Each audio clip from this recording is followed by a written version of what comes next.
అధికారము, డబ్బు ఈ రెండిట్లో ఏదో ఒకటి చాలు మనుషులను దుర్మార్గులను చేయడానికి, అహంకారులను చేయడానికి. రెండు ఉంటే చెప్పక్కర్లేదు. ఇంకా అసలే కోతి ఆ పైన కళ్ళు తాగింది అన్నట్టే ఉంటుంది. ఇంకెలా ఉంటాడో తెలియదు. ఇంకా కాగా ఈ రోజుల్లో డబ్బు ఉంటే అధికారాన్ని కొనుక్కోవచ్చు, అధికారం ఉంటే డబ్బు సంపాదించవచ్చు. ధర్మరాజు లాంటి వాళ్ళు కూడా దుశ్శాసనులుగా మారిపోతున్నారు డబ్బు వచ్చేసరికి. ఏం మాట్లాడుతున్నారో, ఎలా ప్రవర్తిస్తున్నారో తెలియట్లా. వెంటనే ఇదివరకున్న అభిప్రాయాలు మారిపోతున్నాయి. ఇదివరకు పేదవాళ్ళని, బలహీనుల్ని, కష్టపడే వాళ్ళని సమర్థిస్తూ మాట్లాడిన మనుషులు ఆ వర్గాలకి నాయకులై కోట్లు సంపాదించేసరికి కంఠం మార్చేస్తున్నారు. మళ్ళీ జమీందారులను పొగుడుతున్నారు. ఎందుకంటే వాడికి దక్కాల్సినవి దక్కాయి, వాడి కుటుంబ సభ్యులు బాగున్నారు, మిగిలిన వర్గం అంతా నాశనం అవుతే కానీ ఆ వర్గానికి నాయకత్వం వహించే మనం పైకొచ్చామే. లేకపోతే మనకి ఈ స్థితి పట్టేది కాదే. మనం పైకొచ్చింది ఆ వర్గం వాళ్ళని చూడడానికి, బాగోగులు చూడడానికి కాదా, వాళ్ళలో అవకాశాలు ఉన్న వాళ్ళందరినీ అభివృద్ధి చేయడానికి కాదా అని ఈ వర్గ నాయకులు ఆలోచించరు. వాళ్ళ ప్రయోజనాలు వాళ్ళకి నెరవేరితే చాలు. అందుకే ఎప్పుడప్పుడు సమాజాన్ని దోచుకోవాలనుకునే వాళ్ళు ఈ వర్గ నాయకుల్ని కొనేస్తారు. అందరికీ నచ్చ చెప్పడం కంటే వాడిని ఒక్కడిని కొనేస్తే అయిపోయేవాడికి ఏం కావాలో అడుగు, లేదా బెదిరించు. డబ్బుంటే అన్నీ అవుతాయి. అంచేతనే అంతకుముందు ధర్మరాజు లాంటి వాడు కూడా ఇప్పుడు దుశ్శాసనుడు అవుతున్నాడు. మరి మన పురాణాలు పరిశీలిస్తే డబ్బు ఉన్నప్పుడు లేనప్పుడు కూడా ఒకలాగే ఉన్నారండి మహానుభావులు. హరిశ్చంద్రుడు మహాసామ్రాజ్యం ఉన్నప్పుడు ఎంత ఉదారంగా ఉన్నాడో అంత కోల్పోయినా అలాగే ఉన్నాడు. ఆయన ధైర్యం ఏం కోల్పోలేదు, ఆయన ఏం పెద్దగా తీవ్రంగా తీసుకోలేదు దాన్ని. కూడా ఉన్న నక్షత్రకుడికి భోజనం పెట్టలేకపోయాను అని హరిశ్చంద్రుడు బాధపడి, చంద్రమతి బాధపడ్డారు, కానీ వాళ్ళకి భోజనం లేదని బాధపడలేదండి. చివరికి ఆ నాటకంలో అపూర్వమైన సన్నివేశం, ఒక అట్టిపండు దొరికితే లోహితాస్యుడు పట్టుకొస్తే ముందు నక్షత్రకుడికి ఇస్తాడండి. లోహితాస్యుడు కూడా హరిశ్చంద్రుడు కొడుకు. మా చిన్నతనంలో నాటకంలో చూసి, హరిశ్చంద్ర నాటకంలో ఇలా ఉండాలన్నమాట. మనం ఇంత కష్టంలో ఉన్నా సరే పక్కన ఒక ఆయన పాపం మన అతిథి ఉన్నప్పుడు ఆయనకి పెట్టి మనం తినాలన్నమాట అని అర్థమైంది. పైగా మా సరదా మాకుండేది ఆ లోహితాసుడు అట్టిపళ్ళు దృశ్యం వచ్చేసరికి అట్టిపళ్ళుని చూసేవాడు. హరిశ్చంద్రుడు నాటకం వేసేవాడు, పెద్ద ఆయన ఉంటాడుగా మరి, టీవీ సుబ్బారావు గారు ఎవరో పెద్ద ఆయన, నెల్లూరు రెడ్డి గారు ఒక ఆయన వేసేవారు, చాలా బాగా వేసేవాడు. మా లక్ష్మీపతి గారిని వేసేవాడు ఒక ఆయన, చాలా బాగా వేసేవాడు. వీళ్ళు అట్టిపండు కన్నా మేము కురాలను పట్టుకెళ్ళి అర్ధన అట్టిపళ్ళు పట్టుకెళ్ళేవాడు. మన అట్టిపండు అక్కడ పెడతారు కదా వేదిక మీద, మా సరదా మాది. కానీ అందులో గమనించాల్సిన గొప్ప తత్వం ఏమిటంటే, మేము గ్రహించింది చిన్నతనంలో, హరిశ్చంద్రుడు అంతటి రాజు, చంద్రమతి అంతటి మహారాణి, రోహితాసుడు అంతటి యువరాజు కూడా తమ కంటే ముందు తమ అతిథి ఆకలికి ప్రాధాన్యం ఇచ్చారు. ఇదండి భారతీయ సంస్కృతి. అతిథి దేవో భవ. మనం ఇవాళ అట్టిపండు దేవుడి ముందు పెట్టేసి అట్టిపండు దేవో భవ, అతిథి నోవో భవ. అట్టిపండు పెట్టేస్తే పుణ్యం, దానికి అగరొత్తులు పెట్టాలా, విడిగా పెట్టాలి. ఇదే మన సందేహం. దేవుడికి నైవేద్యం పెట్టడం అంటే సమస్త జగత్తుని వీలైనంత వరకు మనం పోషించడం. ఎంతమందికి అన్నం పెట్టగలం, ఎన్ని పక్షులకి, ఎన్ని జంతువులకి, ఎంతమంది మనుషులకి, ఎంతమందికి వస్త్రాలు ఇవ్వగలం, ఇది ప్రతి జమీందారు ఆలోచించాలి. ప్రతి పున్నమి నాడు చంద్రుడిని చూసి దండం పెట్టుకుని చంద్రమాహ వస్త్రప్రియ అన్నారు కాబట్టి ఒక జత బట్టలు దానం చేయమన్నారు. పేదవాళ్ళకి, డబ్బున్న వాళ్ళకి కాదు, మన బంధువులకు అసలే కాదు. బంధువుల్లోనే పేదవాళ్ళు ఉంటే అది వేరే విషయం. వాళ్ళని తప్పనిసరిగా ముందు మనమే ఆదుకోవాలి. అంతే. ఆ పండగలను అలా 80 ఏళ్ళు వరుసగా చేస్తే అప్పుడు సహస్రచంద్ర దర్శనం. ఎందుకంటే అప్పటికి 1000 పుణ్యములు అవుతాయి. 80 సంవత్సరాల 8 మాసాలు గడిచేసరికి తెలుగు లెక్క ప్రకారం వ్యక్తికి 80 ఏళ్ల 8 మాసాలు గడిచేసరికి 1000 పుణ్యములు అవుతాయి. ఎందుకంటే అధిక మాసాలు ఉంటాయి కాబట్టి అప్పుడు అది చేసుకోవాలి. ఊరికే ఆర్భాటంగా అమెరికా నుంచి అబ్బాయిలను పిలిచి చేసుకోవడం, ఊరికే మనకి ఫోటోలు తీసుకుంటూ మనకు వస్తుంది. దాని ప్రయోజనం లేదు. దాంట్లో ఉండే ఔదార్యం ఇది. ఔదార్యం లేనప్పుడు ఊరికి దారి ఏం దేనికి? ఇవి మన పండుగలు, ఆచారాల సమస్తం కూడా ధనవంతులు తమ సంపదను తామే తగ్గించుకుని పేద వర్గాలకు ఇవ్వడం ద్వారా సమాజంలో సమసమాజ స్థాపన చేసే ఏర్పాటు చేయడానికే ఏర్పాటు చేయబడ్డాయి. అందుకోసం ఉద్దేశించబడ్డాయి. వ్యక్తి స్వచ్ఛందంగానే సాధించేటువంటి సామ్యవాదమే వైదిక ధర్మం. బలవంతంగా సాధించడమే కమ్యూనిజం. స్వచ్ఛందంగా వ్యక్తి చేత సాధింపజేయడమే వైదిక ధర్మం. అదే సామ్యవాదం, అదే పద్ధతి. కానీ బలవంతంగా వద్దు. ఎందుకంటే మనుషుల ప్రాణాలు పోతాయి, వ్యతిరేకత ఎక్కువైపోతుంది.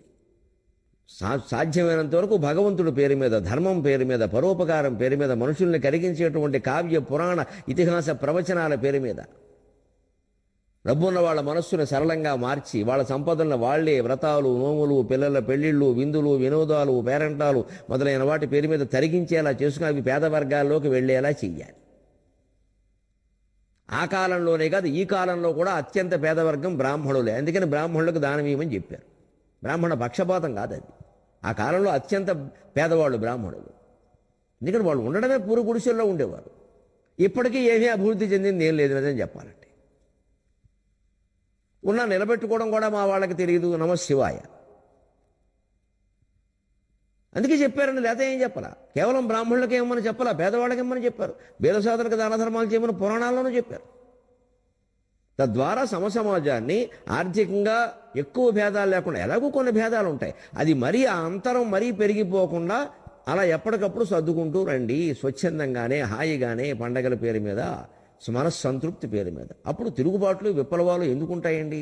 ఎన్కౌంటర్లు, గొడవలోను ఏమీ లేకుండా వ్యక్తులు బాగా స్వార్థానికి లోనైపోవడం వల్ల ధనవంతులు మరింత ధనవంతులు అయిపోతుంటే పేదవాళ్ళు మరింత పేదవాళ్ళు అయిపోతుంటే తుపాకీ పట్టేవాడు పడతాడు, మరి వాడు కొట్టేవాడు కొడతాడు, వీడు వాడిని కొడతాడు, వాడు వీడిని కొడతాడు. విచిత్రం ఏమిటంటే ఆయుధాలు దెబ్బలాడుకుంటున్నాయి, అసలు వాళ్ళు బాగానే ఉన్నారు. ఇది మనం గ్రహించాల్సిన తత్వం. ధర్మరాజులు దుశ్శాసనాలు అయిపోతున్నారు. అంచేత నువ్వు చాలామంది డబ్బు దుర్మార్గం అమ్మ, డబ్బు పాపిస్తుందమ్మా. డబ్బులో ఏం లేదమ్మా, డబ్బు లక్ష్మీదేవి. మన బుద్ధిలో ఉందంట.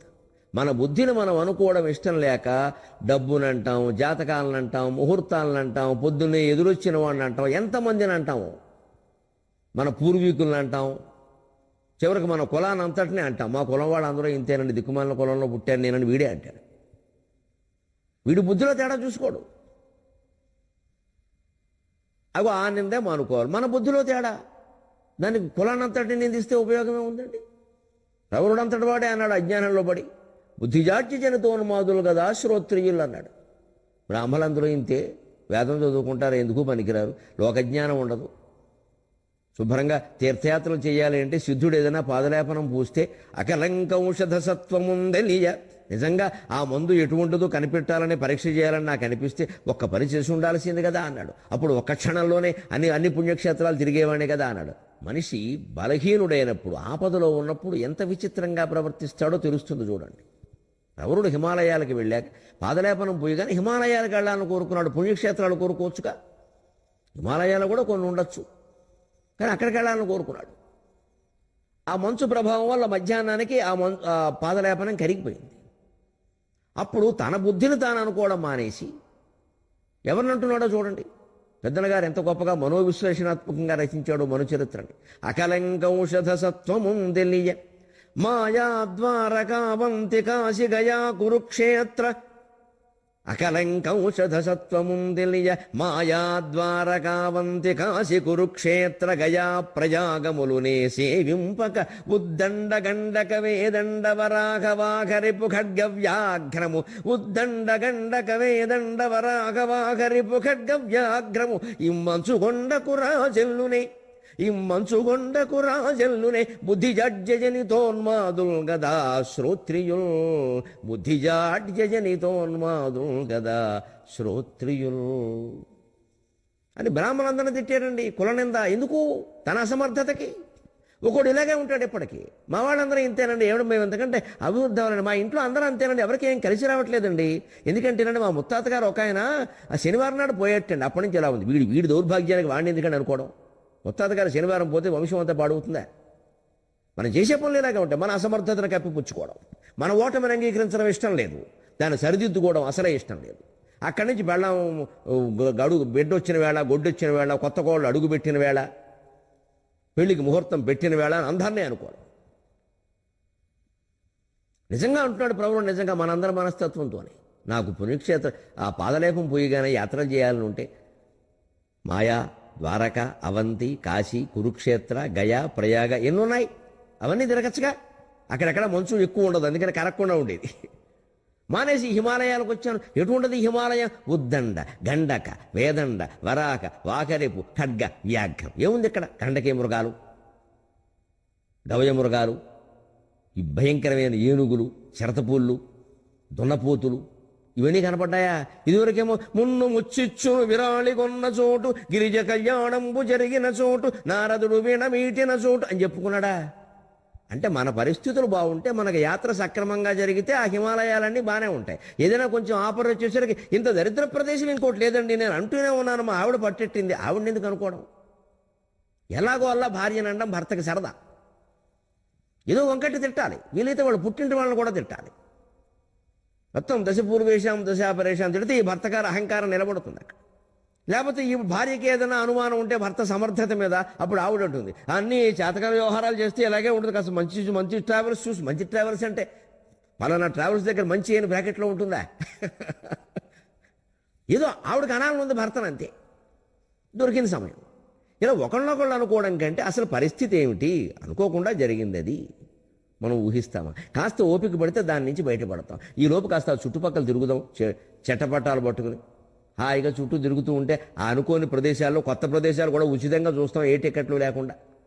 చెట్టపట్ట చినుకులు పడుతూ ఉంటే, చెలికాడే సరసన ఉంటే, చెట్టు నీడకై పరిగెడుతుంటే అని పరిగెట్టకూడదండి దంపతుల యాత్రలో.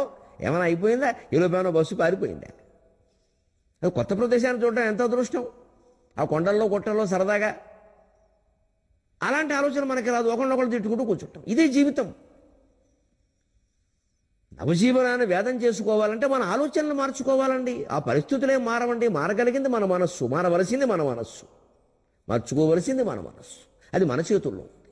పరిస్థితులన్నీ మార్చడం మన చేతుల్లో. అందుకని అటువంటి హిమాలయాలకు ఎందుకు వచ్చాను? ఏమున్నాయి అక్కడ? అడుగు దున్నపోతులు తప్పితే అని హిమాలయాలను తిరుగుతున్నాడు. పైగా హిమాలయాలను తిట్టినా ఒక రకం. మా బ్రాహ్మణులందరూ ఇంతే, వేదం చదువుకోవడం తప్పితే లోకజ్ఞానం ఉండేడిస్తేగా, నీకు లేకపోతే లేకపోవచ్చు కాక అందరికీ లేదండి ఎందుకు? బ్రాహ్మణులందరూ ఇలా ఉన్నారా? మనం చాలామంది ఇలాగే అంటాం. మనం చాలామంది ఇలా ఉంటాం. మన కులం నుంచి ఒక నాయకుడిని ఎన్నుకోవాలి అంటే మనమే నిలబడ్డామనుకోండి పోటీకి ఆ కుల నాయకుడి కింద. వాళ్ళు ఎన్నుకుంటే మంచిది, ఎన్నుకోకపోతే మా ఇంతేనండి పీతలమంగం, ఒకటి పైకి లాగితే ఒకటి కిందకి లాగుతాడు అంటాడు వీడు. మరి ఇంకొకడికి ఏదైనా పదవిస్తే వీడి కిందకే లాగుతాడు. మరి ఏమైంది? ఎక్కడుంది దోషం? శంకరాచార్య చెప్పిందేనండి, అంతకు మించి ఎవరేం చెప్పలేరండి. అహం మమ, అహంకారం మమకారం. ఈ రెండు పోగొట్టుకునే వరకు మానవ సమాజంలో ఏ వ్యక్తి, ఏ వ్యవస్థ బాగుపడే సమస్య లేదు. అంచేత మనం చేసేటువంటి ప్రతి పూజ, ప్రతి నోము, ప్రతి తీర్థం, ప్రతి యాత్ర అన్నింటిలో ఈ రెండిట్లో తగ్గుతున్నాయా లేదా? అహం తగ్గిందా లేదా? మమకారం తగ్గిందా లేదా? అహంకారం తగ్గిందా లేదా? ఈ యాత్ర చేసే ప్రయోజనం ఏమిటి? లేదా 50,000 దండగాయి. యాత్రల వల్ల పుణ్యం వస్తుందనుకోవడం భ్రమ. జ్ఞానం రావాలి, జ్ఞానం రావాలి. యాత్ర వల్ల చిత్తశుద్ధి పెరగాలి. తర్వాత మన జీవితమే మారిపోవాలి, అసలు వేరుగా ఉండాలి. యాత్రికుడు వచ్చాక ఆయన అంతా ఏమిటో గొప్ప జ్ఞానిలా ఉన్నాడని నేను అనుకోవాలి. అందరం మన ప్రవర్తనలోనే మార్పు రావాలి. చాలా మమకారాలు తగ్గిపోవాలి. ఒక స్థితప్రజ్ఞ లక్షణం రావాలి. యాత్ర అంటే అది. అంత ఉన్నతమైన హిమాలయాలు చూశాక కూడా మనం ఊరికే ఎలక్కన్నంలాగా ఆలోచిస్తున్నామంటే ఇంకెందుకు హిమాలయాలకు వెళ్ళడం? మానసరోవరం, సదరన్ ట్రావెల్స్ వాళ్ళని వెళ్ళి బాగు చేయడం అంతే. మనకేం కలిసి వస్తుంది దాంతో? ఇదే ఆలోచించాల్సిన విధానం. అందుకని డబ్బులో దోషం లేదండి, జాతకాల్లో లేదండి, ముహూర్తాల్లో లేదండి, గుళ్ళలో లేదండి, దేంట్లో లేదండి, మన బుర్రలో ఉందండి. డబ్బు గలట్టివాడు కొరడా జడిపింపగనే జగమ్ము తబ్బిబ్బైపోవు. ఎన్ని సామెతలు పుట్టాయండి డబ్బు మీద. డబ్బుకు లోకం దాసోహం, పైసామే పరమాత్మ, మనీ మేక్స్ మెనీ థింగ్స్ అన్నీ. సర్వే గుణా కాంచనమాశ్రయంతి సంస్కృతం. డబ్బుకు లోకం దాసోహం Telugu. Money makes many things English. పైసామే పరమాత్మ హిందీ. ఇంకా నాకు తెలిసిన భాషలు చెప్పాను, మీకు తెలిసిన మీరు చెప్పుకోండి. ఎన్నుంటాయి? అర్థము సకలార్థ సాధనం అని కూడా అన్నారు. డబ్బు ఉంటేనే వచ్చేస్తాయి. అలా మనిషిని బానిసం చేసింది. పైగా డబ్బు గలట్టివాడు కొరడా చలిపింపకయే జగమ్ము తబ్బిబ్బైపోవు.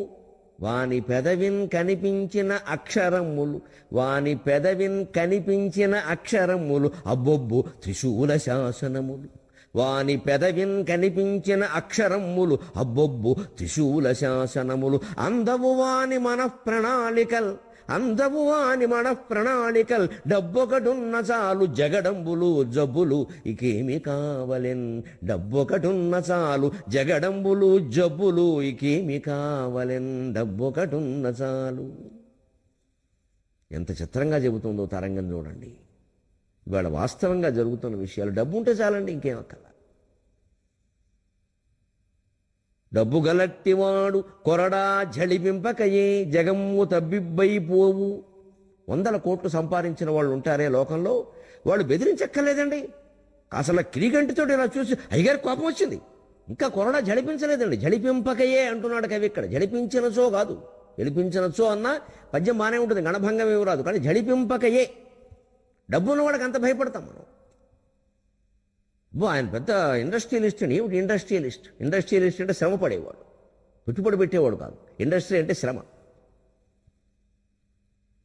నిజమైన ఇండస్ట్రియలిస్ట్ ఎవడంటే సంస్థలో పనిచేసే కార్మికుడు. ఇండస్ట్రీ అంటే శ్రమ, అబ్బాయి డబ్బే పెత్తనం.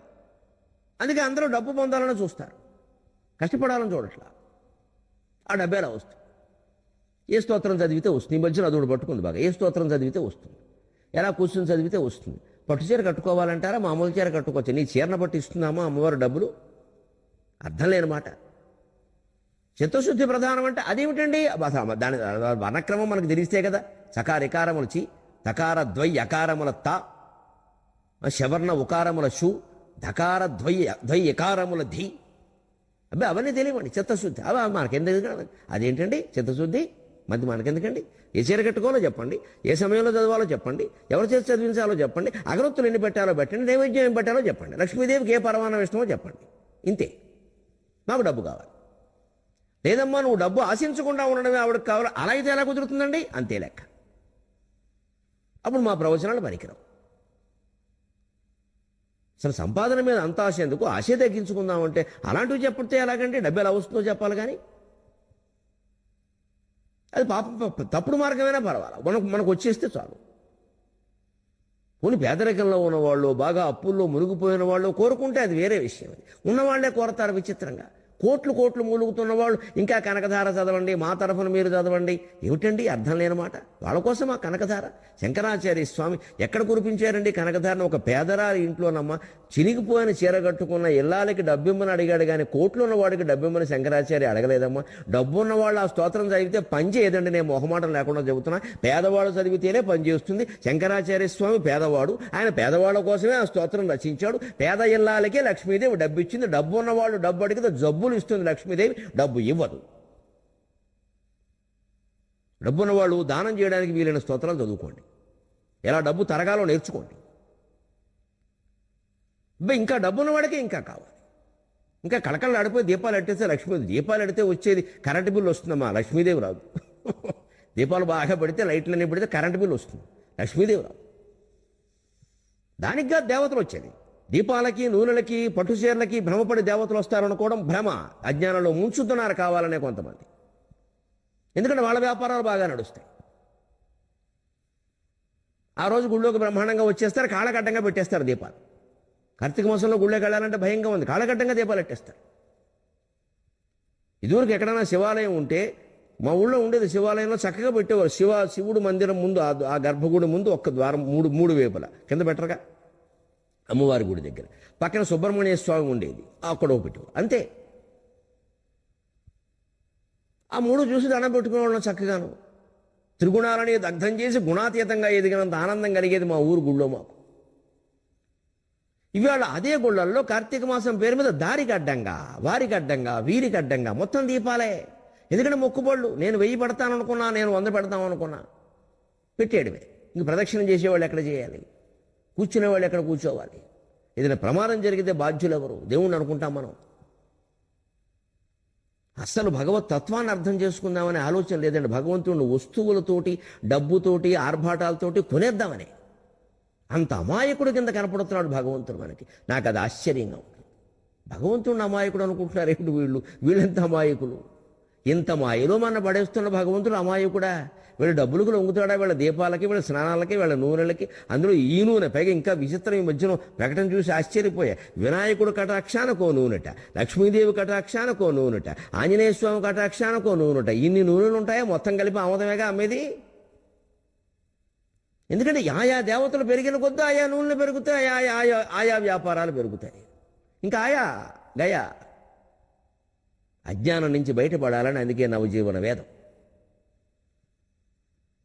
కొరడా జడిపింపగే జగము తబ్బిబ్బైపోవు, వాని పెదవిన్ కనిపించిన అక్షరమ్ములు, అబ్బొబ్బో త్రిశూల శాసనములు. కనిపించిన అక్షరమ్ములు అంటున్నాడు కవి. పెదవిని కనిపించినటువంటి అక్షరాలు పెదవుల మీద అక్షరాలు కనిపిస్తాయి, వినిపిస్తాయి. కానీ అంటే వినిపించక్కర్లేదు, అంటే వాడి నోట్లోంచి మాట బయటికి రావక్కర్లేదు డబ్బులు ఉన్నవాడి నోట్లోంచి. అసలు ఇంకా వాడు ముక్కు పుటాలు అదురుతూ ఉంటే పెదవులు అపరావు అనగా అపర వచ్చేస్తారు అక్కడికి, ఎందుకు డబ్బు ఉంది. అదే డబ్బు లేని వాడు పిలిస్తే ఎవడు రాడు. డబ్బు ఉన్నవాడు పిలిచిన ఇంకా పిలవకుండానే అయ్యగారు పిలుస్తారేమో అనుకుని వచ్చేసానండి, అబ్బా, ఎందుకంటే డబ్బులు అనేవాడి దగ్గర డబ్బులు ఇస్తాడు.